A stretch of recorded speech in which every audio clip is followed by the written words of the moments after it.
Je lis du livre de Genèse, chapitre 37, versets 9 à 11, ce qui suit. Il eut encore un autre songe, et il le raconta à ses frères. Il dit, j'ai eu encore un songe, et voici le soleil, la lune et 11 étoiles se prosternaient devant moi. Il le raconta à son père et à ses frères. Son père le réprimanda et lui dit, que signifie ce songe que tu as eu? Faut-il que nous venions, moi, ta mère et tes frères, nous prosterner à terre devant toi? Ses frères eurent de l'envie contre lui, mais son père garda le silence sur ces choses. Prions. Notre Seigneur et notre Dieu, alors que nous découvrons ces références, nous te remercions de nous éclairer et de nous guider dans toute la vérité. Merci pour ta parole. Merci, Saint-Esprit, de nous diriger et de nous aider à comprendre ce que nous lisons. Fais-nous du bien, nous t'en prions, au nom de Jésus et pour ta gloire éternelle. Amen.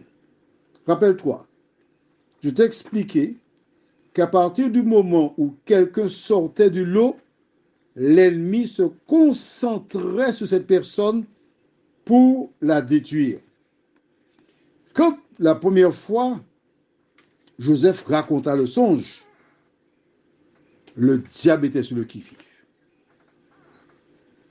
Mais le pauvre, il approche de 17 ans, il a rêvé, il raconte en toute innocence, il ne connaît pas la portée, il n'a pas encore réalisé que ses frères ne l'aiment pas. Alors quand il vient raconter cette histoire où 11 étoiles, ils sont 12 frères, hein, d'accord? 11 étoiles viennent se prosterner devant lui. Il voit rouge. Le père Jacob voit rouge parce que la mère de Joseph est déjà décédée. Elle est morte juste en accouchant Benjamin. Et là, il vient raconter que 11 étoiles, la lune et le soleil. Ce qui veut dire que c'est son père, sa mère et les 11 frères qui viendront se prosterner devant lui. Mais ce petit détail, prosterné, a mis en branle-bas le diable et ses suppôts. Pourquoi? On va aller dans le livre de Matthieu chapitre 4. Très important. Matthieu chapitre 4. Et je lis à partir du verset 8. Le diable transporta encore sur une montagne très élevée, lui montra tous les royaumes du monde et leur gloire, et lui dit, je te donnerai toutes ces choses si tu te crois, prosterne et m'adore. Jésus lui dit, retire-toi, Satan, car il est écrit, tu adoreras le Seigneur ton Dieu et tu le serviras lui seul. D'accord? On voit que Satan proposa à Jésus de se prosterner devant lui. Et le Sauveur lui répondit, niet, ailleurs de moi. Non, c'est devant Dieu seulement qu'on doit se prosterner. D'accord? Alors nous retournons dans notre lecture de Genèse 37, versets 9 à 11. Mais je lirai surtout le verset 9. Il eut encore un autre songe et il le raconta à ses frères. Il dit, j'ai eu encore un songe et voici le soleil, la lune et 11 étoiles se prosternaient devant moi. Ah! Ce verbe-là, prosterner, interpella le diable. Pour lui, si Joseph a rêvé cela, c'est parce que c'est lui le Messie. Pourquoi? Mais oui, attends, rappelle-toi, on a lu dans Matthieu 4.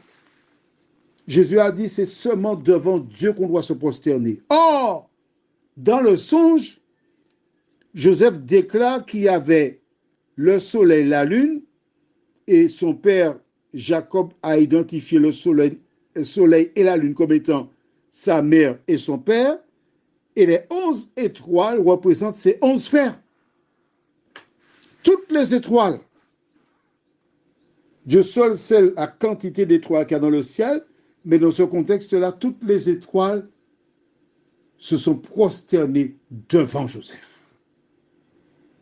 Là, pour sûr, il est le Messie. C'est ce que se dit le diable. Il va travailler pour détruire Joseph. Pourquoi? Je t'ai expliqué.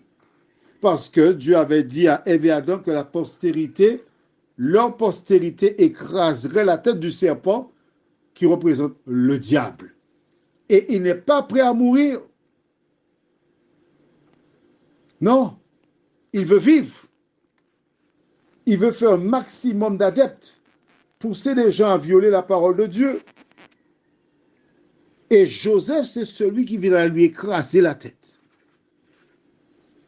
Aujourd'hui, toi et moi, nous savons que ce n'est pas Joseph. Nous savons que c'est Jésus qui est venu pour racheter la race humaine. Mais il se trouve que par rapport à cela, qu'est-ce qui se passe-t-il?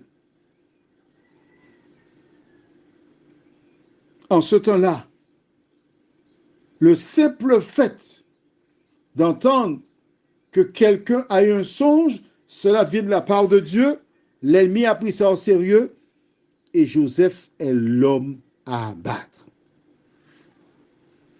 Dans ton foyer, tu cherches à inviter les gens à respecter Dieu, à faire le culte. Le culte, c'est un moment où les gens lisent la Bible, prient, etc. Mais tous tes efforts semblent vains parce que l'autre partie ne veut pas de cela. Quoi que tu fasses, non. Plusieurs cherchent à convaincre l'autre. Mais la Bible déclare que tout royaume divisé ne peut subsister. C'est bien la personne qui est perdue qui doit entendre, donner la main pour s'en sortir. Mais le diable ne te laisse pas partir comme ça, non? Il commence à observer Joseph. Il commence à étudier Joseph. Il cherche des éléments pour le discréditer, le détruire. Parfois, il ne cherche pas à te tuer physiquement, non. Dès qu'il a trouvé un tout petit peu de mensonge, il met de sa sauce, il sert la sauce à celles et ceux qui aiment manger des choses interdites. Et ces personnes-là, quand on parle de choses interdites, notre manière de vivre, notre relation avec des gens, nos paroles, notre manière de vivre. Alors l'ennemi, il réalise une étude de sol, une étude de personnalité de Joseph. Il faut le descendre. Et ce qu'il fit pour lui, il cherche à faire la même chose pour toute personne qui prend Jésus comme sauveur personnel. Prions. Notre Seigneur, notre Dieu, nous te bénissons pour le privilège de te connaître. Merci parce que nous comprenons mieux pourquoi les frères de Joseph se sont emportés contre lui. Viens nous aider par ta grâce, Seigneur, à ne pas voir le comportement de Jacob, mais aimer nos enfants pareillement, à développer l'unité, l'amour entre eux. C'est ce qui est nécessaire. Et permettre ainsi qu'ils puissent avancer avec toi. Merci de nous aider, Seigneur, jeunes parents, à savoir comment on prépare l'avenir des enfants. Merci, Seigneur. Alors que tout s'écroule autour de nous et que le coucher du soleil a déjà eu lieu pour certains, de nous aider à relire tranquillement ces versets pour mieux comprendre le fonctionnement de notre ennemi élevé que nous t'en prions au nom de Jésus pour ta gloire éternelle. Amen. Je te souhaite une bonne nuit sous le regard de Dieu.